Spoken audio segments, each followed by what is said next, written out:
texto já está aí no mural, Efésios capítulo 8, vamos fazer a leitura do versículo 8 ao 16.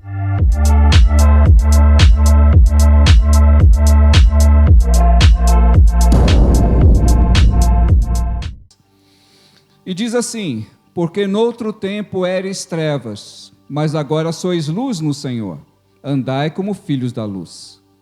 Porque o fruto do Espírito está em toda bondade, justiça e verdade, aprovando o que é agradável ao Senhor.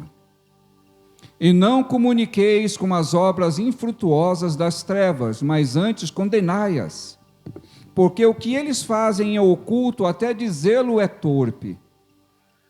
Mas todas essas coisas se manifestam sendo condenadas pela luz, porque a luz tudo manifesta.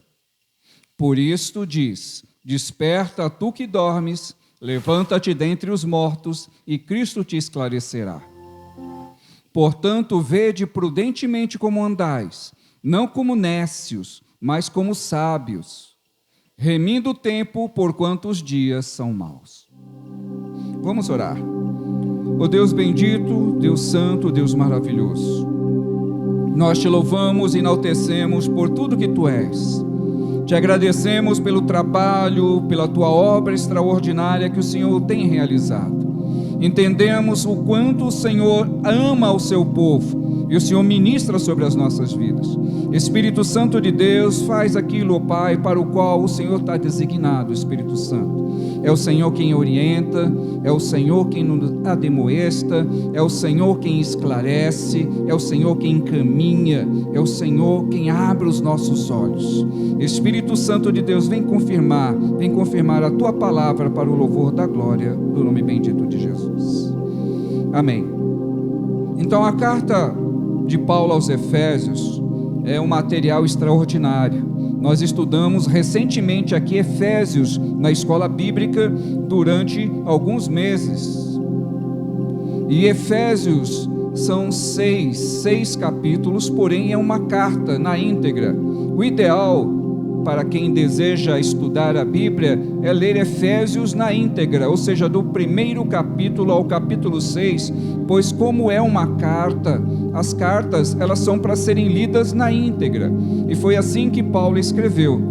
Efésios é um material preciosíssimo, ele é um texto muito apreciado por praticamente a grande maioria dos teólogos espalhados pelo mundo, e os pais da igreja, a igreja no seu início, logo que o material bíblico foi assim organizado, Efésios vem fazendo a diferença através do mundo, pois quando Paulo escreve essa carta a essa comunidade, o apóstolo Paulo já estava num nível de desenvolvimento espiritual muito avançado.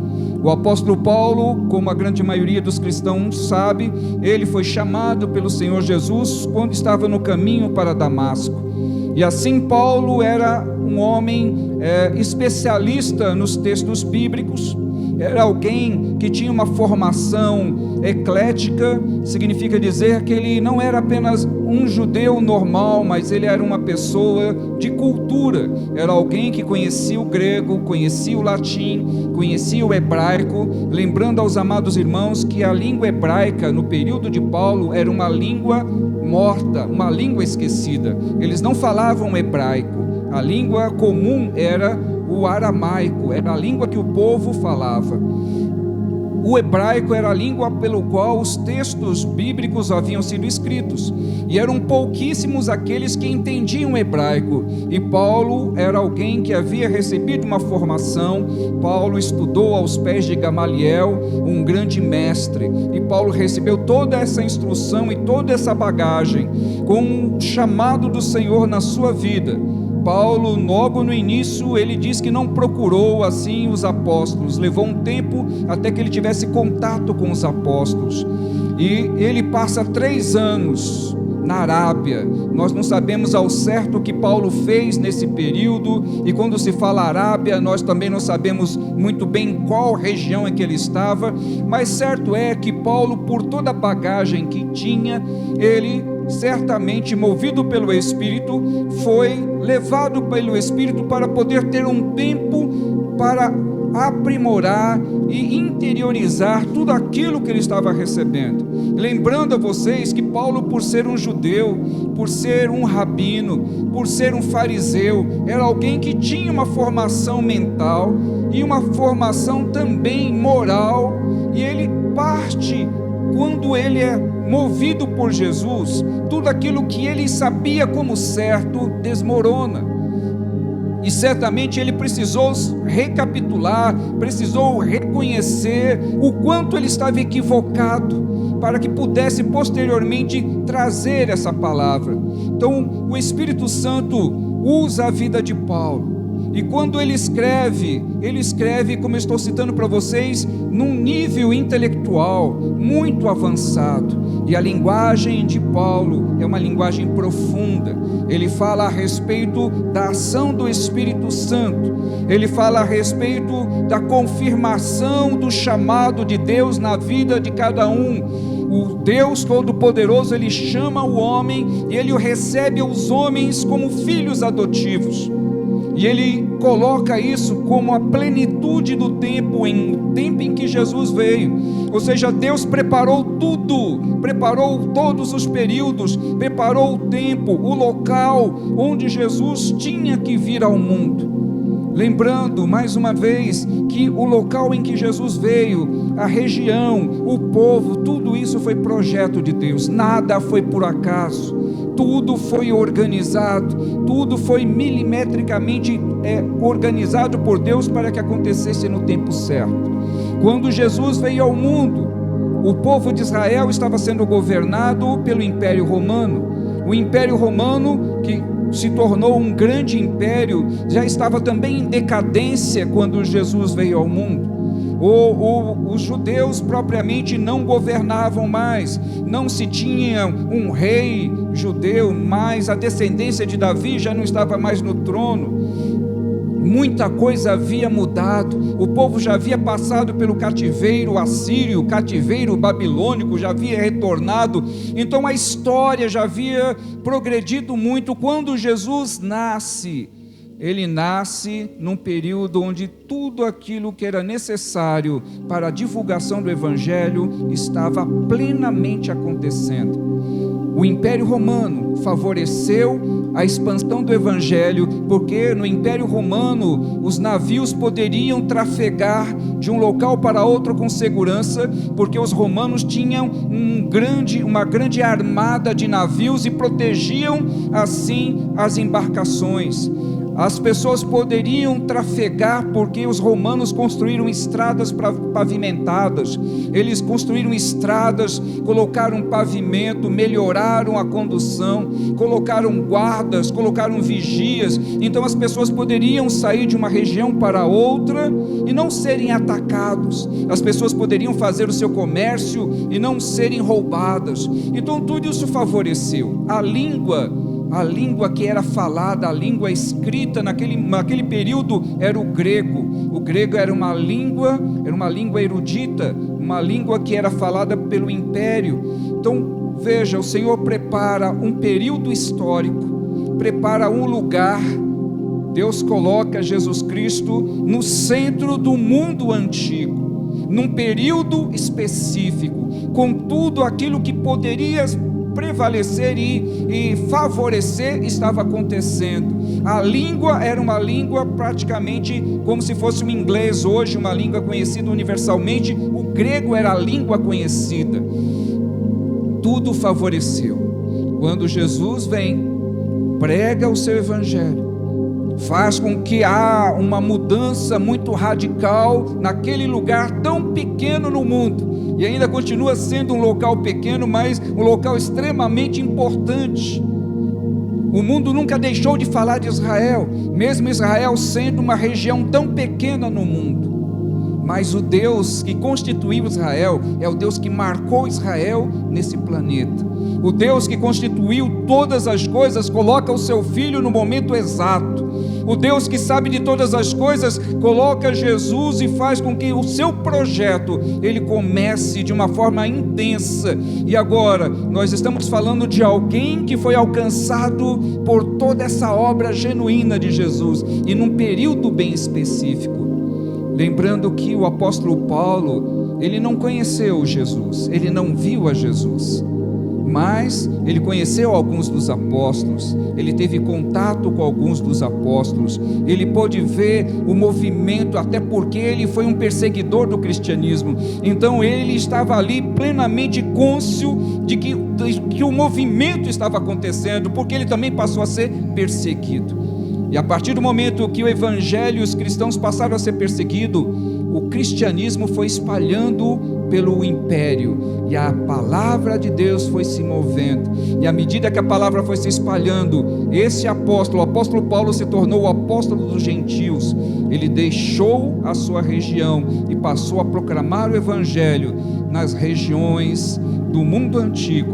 E ali, nessa carta aos Efésios, numa civilização distante dos judeus, um povo de uma região e de um comportamento totalmente diferente dos religiosos, Paulo escreve para que aqueles irmãos tivessem uma vida diferenciada, tivessem uma mente transformada, e tudo isso ele coloca que é trabalho e obra do Espírito Santo. Esse mesmo Espírito que está em nós, esse mesmo Espírito que faz com que nós tenhamos hoje a alegria de estar num lugar onde a grande maioria das pessoas nem deseja estar, o Espírito Santo que nos move para gostar de algo que o mundo detesta, o Espírito Santo que nos faz entender coisas tão extraordinárias e abre a nossa mente para podermos compreender o projeto de Deus. É o mesmo Espírito que usou o apóstolo Paulo, impregnou a vida de Paulo. Ele ficou tão motivado, tão acelerado pelo Espírito, que o pensamento e todo o investimento de Paulo foi direcionado para a proclamação do Evangelho. Lembrando a vocês que Paulo era um homem de família rica, Paulo era herdeiro de um comerciante. O pensamento deveria ser de Paulo pensar em ampliar o comércio do seu pai. O pensamento de Paulo deveria ser o seu próprio comércio, porque Paulo fabricava tendas, e quem fabricava tendas naquele período eram pessoas que tinham uma boa renda, porque uma tenda não era algo barato, era algo muito caro de se comprar. Então Paulo era um artesão, alguém que vivia do comércio, mas tudo isso ele abriu mão para proclamar e para levar a palavra do Senhor, porque nada mais fez sentido para Paulo a não ser viver para Cristo. E isso quem faz em nós é o Espírito poderoso de Deus. Eu sei que nós temos muitas coisas para fazer, os jovens têm projetos, e isso não tem problema algum. Aqueles que ainda não são casados têm projetos de casar, aqueles que não têm filhos têm projeto de terem filhos, quem ainda não tem uma profissão talvez tenha um projeto de ter uma profissão, mas nada disso vai completar a nossa alma, nada disso vai suprir a necessidade. Eu digo, amados irmãos, porque assim como muitos de vocês eu também vivi e ainda continuo vivendo, tenho projetos, mas nada disso, irmãos, é suficiente. O que nos alegra, o que realmente nos anima é viver para Cristo, cada dia poder viver essa intimidade do Filho de Deus, e a natureza perceber o quanto o Senhor vai nos transformando, o quanto o Espírito Santo vem moldando e trazendo essa mudança radical, para que nós possamos viver cada vez mais próximos dEle, a cada dia mais próximos do Senhor. Cada dia que passa, nós sentimos a proximidade da graça de Deus. E o Paulo escreve tudo isso e destaca depois, no final da sua carta, o tipo de vida que aquelas pessoas deveriam ter. Era uma civilização que não tinha o hábito de serem honestos, eram pessoas que viviam de uma forma dissoluta, ou seja, viviam apenas para os prazeres da carne, ou seja, eram pessoas dadas a questões da sexualidade, eram abertos à sexualidade, à promiscuidade, eram abertos e muito dedicados às bebedeiras, eram pessoas que enganavam, que davam golpes, e Paulo está falando para eles: olha, tudo isso que vocês viviam no passado não pode mais viver em Cristo. Quem roubava, não roube mais. Agora você trabalhe para ajudar as outras pessoas. Quem se prostituía não pode se prostituir mais, mas viva de uma forma decente.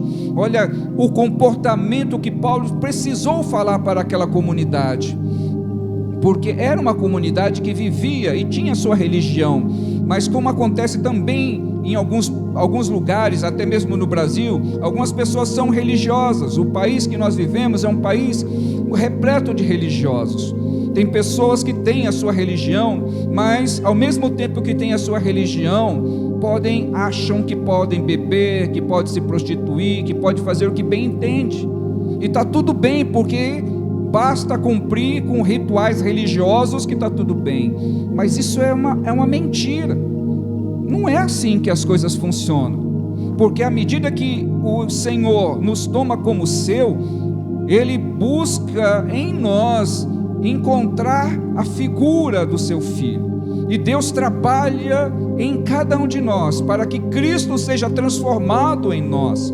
Então, se Cristo está em nós, as coisas que nós vivíamos antes, elas não servem mais. Aquilo que para o mundo era valioso, para nós já não tem o mesmo valor.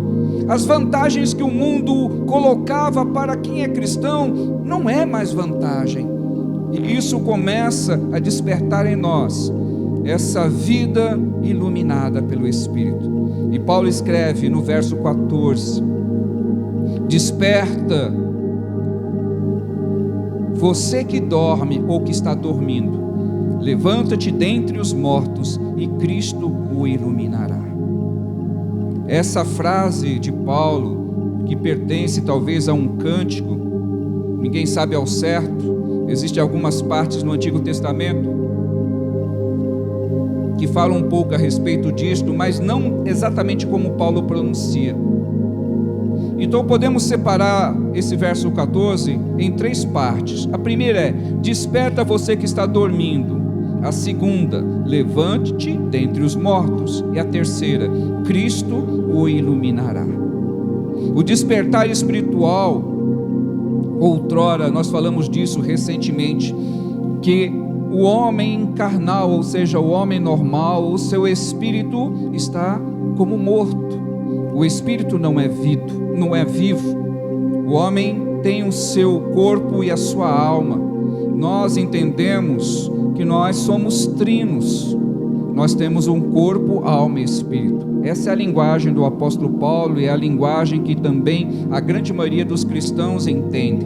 Embora que vocês vão encontrar alguns escritos teológicos de alguns teólogos que entendem alma e espírito como uma coisa só, mas a grande maioria dos cristãos espalhados pelo mundo já não entendem dessa forma, porque a linguagem bíblica, ela fala de espírito de uma forma e fala alma de outra forma, e dá-se a entender que o espírito que está em nós é algo que vem de Deus, e como ele veio de Deus, o espírito é diferente da vontade da alma, ou seja, da vontade da carne. E é por isso que a linguagem de Paulo, ele fala que o espírito contende contra a carne, porque a carne, ou seja, a nossa alma, deseja as coisas do mundo, mas o espírito, ele tende para as coisas de Deus. Então, se o espírito tende para as coisas de Deus, é porque o espírito não veio do homem natural. Para ele tender para as coisas de Deus, é porque ele veio do próprio Deus. Mas à medida que o homem natural, o seu espírito não é ativado, o homem vive apenas para o mundo e para as questões da sua carne, para a sua vontade natural. Mas quando o homem se torna uma nova criatura, esse espírito passa a ter vida, e esse homem ou essa mulher começa a viver a vida do espírito, e é sobre essa vida do espírito, essa vida espiritual, que nos ativa, que nos aproxima de Deus. E essas são algumas das revelações. Então, uma das revelações é: levanta-te dentre os mortos e Cristo te iluminará. O despertar espiritual, a revelação. Em Efésios 3:19 diz assim: e conhecer o amor de Cristo, que excede todo entendimento, para que vocês fiquem cheios de toda a plenitude de Deus. Plenitude plenitude significa que nós seremos cheios dessa graça. Não sei se alguns de vocês já teve essa experiência de entrar na presença de Deus. Nós temos falado aqui muito a respeito de oração há algum tempo. Para quem não tem acompanhado as nossas aulas aos domingos pela manhã, nós temos falado muito a respeito disso, de como é entrar nesse processo de oração. Por que o processo de oração é algo que move o nosso espírito, nos aproxima de Deus e nos faz sentir algo tão poderoso que a carne, a alma, ela não pode com isso. E essa plenitude, ela vem a partir do momento em que nós entramos na presença de Deus. Então é um momento em que nós nos desligamos das questões materiais e entramos nesse mundo espiritual, nessa busca espiritual, que nós nos tornamos mais próximos do Senhor. É aí onde as coisas espirituais começam a acontecer. O Senhor deseja revelar a sua plenitude para você e para mim. E para que nós possamos compreender qual seja a largura, o comprimento, a altura e profundidade, ou seja, que nós tenhamos compreensão da dimensão desse mundo espiritual. O Senhor quer revelar para você coisas extraordinárias. O Senhor quer revelar para mim coisas extraordinárias. Eu posso dizer, irmãos, que durante muito tempo na minha vida, eu não tinha consciência e não tinha a prática de uma oração mais longa, por um período mais longo. Era difícil para mim orar um período mais longo, mas já fazem alguns anos que eu comecei a aprender essa prática e venho até ensinando aqui nas nossas orações, às terças e quintas. Eu falo aqui muito para as irmãs a respeito de que maratonar uma oração é como aquele atleta que inicia fazendo a sua maratona, não com tanta distinção, ou seja, ninguém começa uma maratona, um maratonista correndo uma maratona inteira, que são 40 quilômetros. 40 quilômetros é muita coisa, mas para um maratonista profissional, ele corre 40 quilômetros, termina os 40 quilômetros ainda batendo recordes de velocidade em tempo, enquanto os amadores começam correndo e não aguentam terminar a maratona. O profissional, ele corre a maratona, termina inteiro e ainda tem fôlego para fazer alguma coisa. E eu comecei a trabalhar essa maratona da oração. Logo no início eu não entendia, porque infelizmente nós não somos instruídos como orar. Eu digo para vocês que eu estou na igreja desde a minha infância e nunca tive orientação como orar. O que nós aprendemos no mundo pentecostal espiritual é: você ouve os outros orando e nós acabamos orando igual, falando igual, mas uma orientação não tivemos. Veja que o próprio Jesus instrui seus discípulos. Eles perguntam para Jesus: ensina-nos a orar. E Jesus dá um modelo de oração para eles.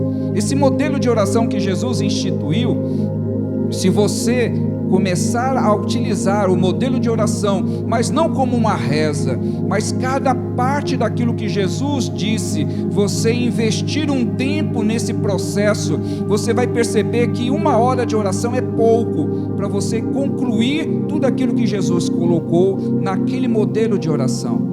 E eu comecei a usar esse modelo de oração para a minha vida, e graças ao bom Deus, hoje eu consigo orar muito mais tempo do que eu orava, e consigo chegar no final da minha oração melhor do que eu comecei, porque eu tenho praticado essas questões como eu estou explicando para vocês. Não que eu seja melhor do que ninguém, a mesma coisa que vocês sentem cansaço, eu também sinto, o joelho dói, o de vocês, o meu também. Só que acontece que agora, com o passar do tempo, o Senhor tem feito algo para a minha vida. Dificilmente alguém já me viu aqui de bermuda, né? Esses anos todos ninguém nunca me viu, porque eu não uso bermuda, só em casa de vez em quando para dormir. E o meu joelho nos 2 joelhos tem calo, tem 2 calos, um na parte de cima, outro na parte de baixo. E isso me dá tanta alegria, irmãos, de ter calo no joelho. Não sabe quanto tempo que levou para isso acontecer. Eu já contei aqui para vocês, mas cabe novamente eu contar que há muitos anos eu trabalhando no Hospital São Camilo, eu fui fazer o raio-x de uma freira. Era de joelhos o raio-x que eu ia fazer. E quando ela sentou na minha mesa, eu pedi para ela erguer a saia acima do joelho. Quando ela ergueu a saia, eu tomei maior susto, porque ela tinha uns calos que pareciam 2 bolotas enormes no joelho. Eram grandes mesmo, já era uma mulher de idade. E eu imaginei, poxa, imagine quantas horas, quantos dias aquela mulher passou, uma freira, ajoelhadas, rezando. E eu fiquei impressionado com o tamanho do calo da mulher. E agora que eu já tenho os calos, eu comecei a ficar, olha Deus, olha como os meus calos estão.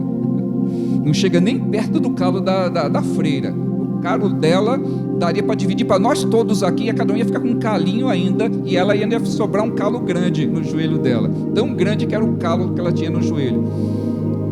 Mas isso que eu estou contando para vocês, irmãos, é para mostrar que mesmo pessoas fracas como eu, à medida que se esforça para alcançar essas coisas que o Senhor prometeu, porque você vai entender o que eu estou falando, à medida que você se esforça, Ele vai revelando cada vez mais, vai te impulsionando cada vez mais, você vai vivendo e vendo coisas extraordinárias. Eu tenho vivido isso na minha vida, e a alegria de qualquer líder é poder compartilhar, é poder incentivar vocês também a sentir. Porque à medida que vocês forem impulsionados, as coisas começam a acontecer no mundo espiritual, as experiências começam a acontecer, você começa a ter uma visão diferente de mundo. As coisas que outrora tinham valor para mim, elas começaram a perder completamente o valor. E isso eu devo à questão dessa oração, dessa busca de ter mais tempo, mais intimidade com o meu Deus. Irmãos, isso é tão precioso, é tão maravilhoso. Então comparar, isso não tem comparação, não tem comparação. Eu digo para vocês que tem grandes vantagens. Eu vou citar 5 vantagens para vocês, 5 vantagens de nós despertarmos. O texto diz: desperta tu que dormes, levanta-te e Cristo te iluminará. Esse despertar espiritual, o primeiro ponto é: o que vai acontecer comigo e com você quando eu despertar para essas questões espirituais, quando eu abrir mão da minha comodidade? O primeiro ponto é uma outra visão do mundo espiritual. Eu citei para vocês aqui o apóstolo Paulo. O apóstolo Paulo era um homem que se tornou um homem de oração. E o apóstolo Paulo teve visões das regiões celestes. Ele mesmo diz que foi arrebatado. Ele fala assim: eu conheci um homem, não sei se no corpo ou se fora do corpo, ele não fala que é ele, mas dá a entender que é ele, que foi levado às regiões celestes e viu coisas inefáveis, ou seja, coisas extraordinárias. O apóstolo Paulo foi arrebatado, ele não sabe dizer se estava no corpo ou foi para uma outra dimensão, mas ele diz que viu coisas e ouviu coisas que não dava nem para comentar, porque provavelmente as pessoas não iriam acreditar. E o Senhor está reservando isso para você e para mim. Ele quer despertar você para o mundo espiritual. Ele quer revelar para você coisas tão extraordinárias que talvez nem as pessoas acreditem, mas Ele quer fazer isso com você, quer fazer isso comigo. E isso, por isso que Ele diz: desperta, desperta tu que dormes. Ou seja, vamos sair da inércia, sair desse mundo de sonhos e entrar no mundo da realidade espiritual. A segunda vantagem, se você se despertar para o mundo espiritual, é: Ele vai revelar para você os mistérios ocultos. Mistérios ocultos, é isso que Ele promete. Entender os mistérios que estavam ocultos. Paulo diz assim: agora vocês podem entender como eu escrevi. Os mistérios que estiveram ocultos durante séculos, Deus me revelou. E aí Paulo começa a falar que agora aqueles que eram gentios também fazem parte do plano de Deus. Outrora os gentios não faziam parte, mas agora fazem parte. O que Paulo está dando para nós entender, que ele passou a entender essas coisas a partir do momento que a espiritualidade dele foi aumentando. O Senhor revela para ele coisas que não haviam revelado antes nem aos profetas, mas revelou porque ele entrou em profundidade na presença de Deus. E o Senhor quer revelar para você e para mim coisas extraordinárias. Irmãos, não tem nada melhor do que o Senhor revelar coisas que talvez você não entendesse no passado. Mas a partir do momento que Ele quer falar com você, você vai ler e vai entender. Os seus olhos vão ser abertos, você vai entender os textos em profundidade. Você vai compreender as coisas profundas, porque Ele promete fazer isto para aqueles que se entregam, se envolvem com Ele. É uma interação. As coisas não acontecem numa mágica, é uma interação. Se você se envolver, Ele se envolve com você. Se você entrar na presença, Ele se abre para você. Se você buscar, Ele responde. É assim que funciona. Então, quando as pessoas não veem as coisas acontecer e querem atribuir a culpa a outro, olha, irmãos, isso é um engano. Só acontece comigo e com você à medida que nós buscarmos. A igreja não é responsável pela tua espiritualidade. O culto que nós prestamos aqui, prestamos ao Senhor. E às vezes a pessoa quer atribuir a sua espiritualidade: eu não sou assim, eu não sou assado, porque a igreja que eu estou, a igreja não é isso, não é aquilo, a igreja não pula, a igreja não dança, a igreja... Irmãos, o problema não é a igreja, isso é com você e comigo. Não adianta nós atribuirmos à igreja a responsabilidade: eu não faço porque a igreja não é assim. Olha, essa desculpa é esfarrapada. Não é assim que funciona no mundo espiritual. Não é assim. Primeiro, não tinha nem igreja quando Paulo congregava. E como é que ele entrou nessa expansão espiritual? Por quê? Porque ele se envolveu. Não tinha igreja. Era apenas uma comunidade, e a maior parte do tempo Paulo andava preso. Então, se for falar assim: eu só vou poder ter essas ações, isso só vai acontecer na minha vida se a minha igreja for assim ou assado. A maior parte das coisas aconteceu com Paulo, ele preso, em prisão. Então, se você quer ter essa mesma experiência, nós podemos orar para que Deus possa prender você. E aí, o que você acha? Não é uma boa, né? De repente lá na prisão, entra na espiritualidade, começa a aprofundar os pensamentos, vai ser um preso cheio da unção, uma presa cheia da unção. Misericórdia, né, Deus? Não precisa. Não precisa. A terceira vantagem, eu falei que a primeira vantagem, uma outra visão do mundo espiritual. Então, visão.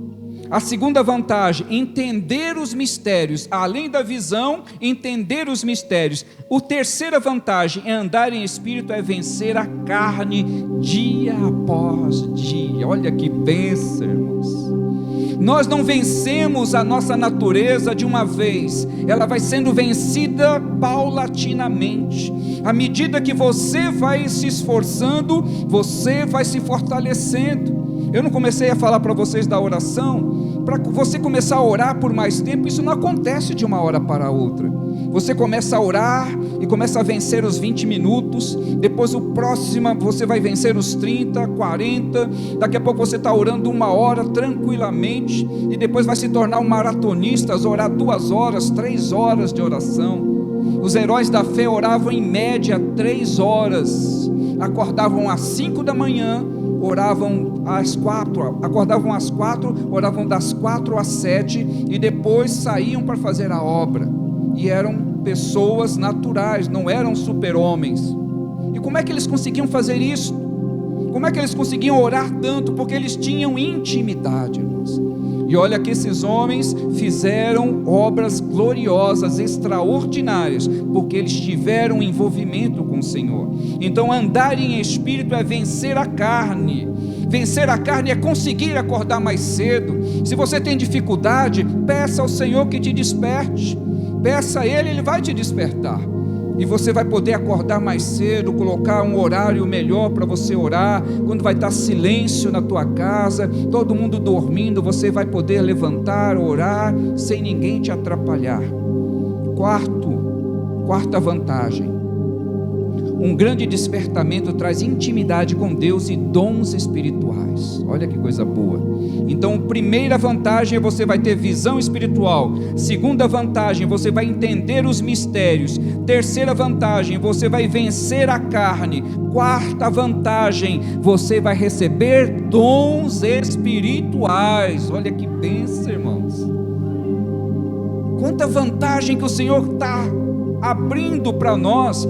Os dons espirituais são vários dons, e eles são para ser utilizados para a obra de Deus, e à medida que esses dons é entregue para a igreja, você é um instrumento para receber esses dons, e o Espírito Santo vai usar a tua vida, e você pode receber o dom de cura e orar e as pessoas serem curadas, você ter visões espirituais, o Senhor mostrar coisas profundas e maravilhosas, você ter entendimento no mundo espiritual, você poder andar em espírito, vibrar nas coisas espirituais.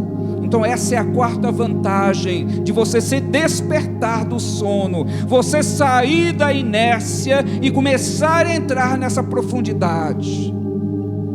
E a quinta vantagem, para eu encerrar, a quinta vantagem, o Espírito nos impulsiona e tira toda timidez. Olha aí, irmãos, olha aí o teu tempo chegando. Você que tem aquela vontade, eu gostaria tanto de poder testemunhar, gostaria tanto de poder falar da palavra, eu gostaria tanto. Então, se você tem esse tanto de vontade e quer perder a timidez, entre nesse propósito espiritual. Eu digo para vocês porque isso aconteceu comigo. Eu era extremamente tímido. Eu sei que vocês não vão acreditar muito, mas eu era muito tímido, irmãos. E eu orava e pedia: Senhor, tira minha timidez, Senhor, tira minha timidez. E isso foi acontecendo, eu virei um tagarela de primeira.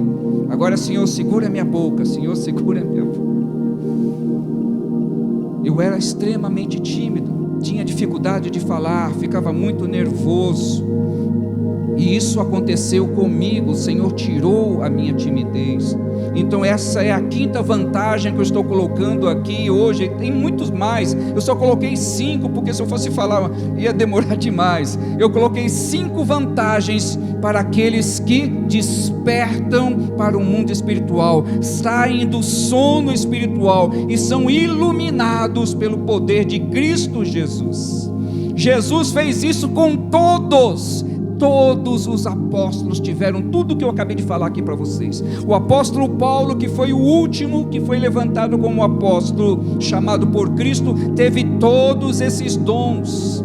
Era um homem ruim, se tornou um homem bom. Era um homem perverso, o coração dele foi transformado. Teve sonhos espirituais, teve visões espirituais, escreveu coisas magníficas, teve vários impulsionamentos. Lembra-se que a Bíblia diz a respeito de Pedro, que Pedro tinha medo, era um homem medroso, mas quando o Espírito veio sobre ele, Pedro sai daquele lugar que estava do cenáculo e prega o Evangelho, e 3.000 almas se rendem para uma pessoa que era um pescador, era alguém que não era letrado, não era alguém que estava habituado a falar em público, mas isso ele fez porque o Espírito entrou nele e transformou a vida dele.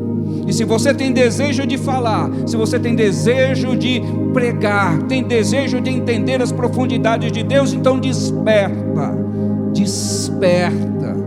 saia do sono e entre na presença do Senhor. Então é isso, irmãos. Paulo incentiva os cristãos a buscar a santidade de vida, porque isso vai transformar um tempo de intimidade, revestir-se, buscar a presença de Deus. Eu citei para vocês 5 vantagens e tem muito mais, mas enquanto nós estivermos nesse corpo da carne, nós seremos provados, e é por isso que nós precisamos da unção do Espírito para vencer cada dia a nossa carne. Cada dia nós vamos vencendo, vamos nos fortalecendo E essa é a promessa do Senhor para cada um de nós. Receba a palavra do Senhor, irmãos. Guarde essa palavra. Desfrute daquilo que o Senhor tem oferecido para você. É muita coisa que o Senhor está oferecendo, mas ela não vem, sabe, de mão beijada. Precisa você se despertar. Se você não se despertar, as bênçãos vão ficar do lado. É quase que a mesma coisa que pegar um bebê e colocar um monte de mamadeira do lado de um recém-nascido. Ele vai morrer de fome. A comida está do lado, mas ele não sabe, ele ou ela. E assim também são as pessoas no mundo espiritual. O Senhor coloca ali tudo ao seu favor, mas como é uma criança espiritual, é um bebê espiritual, o tempo todo está dormindo, o Senhor está oferecendo um monte de situações, de oportunidade, mas a pessoa está o tempo todo dormindo. E vai passar a vida espiritual toda dormindo? Eu espero que não. Eu espero que você não fique, o seu tempo que o Senhor te chamou todo na dormência, mas que você possa entrar na presença dEle e despertar para que Deus possa usar a tua vida. Amém.